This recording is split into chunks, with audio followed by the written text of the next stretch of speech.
السلام علیکم ورحمۃ اللہ وبرکاتہ۔ اعوذ باللہ من الشیطان الرجیم، بسم اللہ الرحمن الرحیم۔ رب زدنی علما۔ اللہ کے سامنے رو لیا کرو۔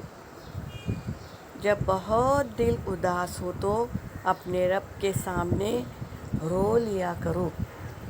اپنے دل کی ہر بے چینی کو اس کے سامنے رکھ دیا کرو۔ وہ خود تمہیں صبر دے گا، تمہیں ہر الجھن سے دور لے جائے گا، تمہارے دل کو مضبوط اور تمہارے دل کو مطمئن کر دے گا۔ وہ تمہاری ہر بات، ہر سوچ سے واقف ہے، وہ تمہیں کبھی نہیں چھوڑے گا۔ تو اللہ سے لو لگائیے، اللہ کے ساتھ باتیں کریے۔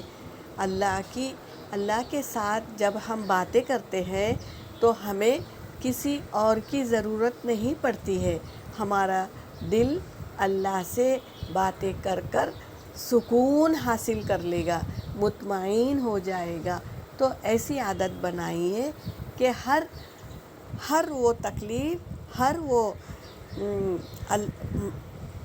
بے چینی اللہ کے سامنے بیان کرے، تاکہ اللہ ہمیں کیا کرے، سکون دے اور ہمارے دل کو مطمئن کر دے۔ یہاں پر میرا سبق ہو گیا۔ وآخر الدعوانا ان الحمد للہ رب العالمین۔